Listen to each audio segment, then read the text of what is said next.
அன்பு நண்பர்களே, நம்மளுடைய ஐபிஎல் அப்டேட்டுக்கு உங்களுடைய ஆதரவை தருமாறு பணியுடன் கேட்டுக்கொள்கிறேன். ஏன்னா நம்ம சேனலில் எதுவும் வீடியோஸே போடல, ஐபிஎல் போடுவோம். ஏன்னா நான் தொடர்ந்து மேட்ச் பார்த்துட்டு இருக்கிறேன், இன்ட்ரெஸ்டிங்காக இருக்குது. இந்த ஐபிஎல்லில் பார்த்தீங்கன்னா மும்பை இதுவரையும் வெற்றியே பெறலைங்க. ஆனாலும் சோஷியல் மீடியாவில் மிகப்பெரிய ஆக்கிரமிப்பாக மும்பை பற்றி செய்திகள் தான் இருக்குது. காரணம் என்னென்னா, ஹார்திக் பாண்டியாவை ரோஹித் சர்மாவின் ரசிகர்கள் கேப்டனாக பார்க்க மறுப்பது. அதுக்கேற்ற மாதிரி ரோஹித் சர்மாவும் பார்த்தீங்கன்னா டெக் அடிச்சுட்டு போகிறாரு. இதெல்லாம் என்ன மாதிரியான ஒரு நிலையை ஏற்படுத்தும்னு தெரியல.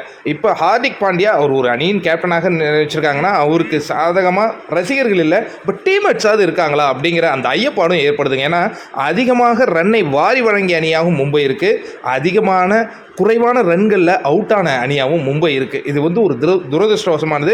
இன்னொரு விஷயம் என்னென்னா, மத்வாவில் முதல் 2 ஆட்டங்களில் எதற்கு சேர்க்கவே இல்லை அப்படிங்கிற அந்த ஒரு கேள்வி இருந்தது. 3வது ஆட்டத்தில் அவர் 3 விக்கெட்டையும் எடுத்தார்.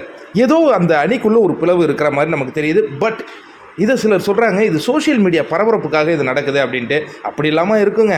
எனக்கு என்னமோ அது சந்தேகமாக இருக்குது. மும்பை மீண்டு வருமா பார்ப்போம். இதேமாதிரி நிறைய அப்டேட்டுகளை ஒன்று பை ஒன்றா பார்க்க போகிறாங்க.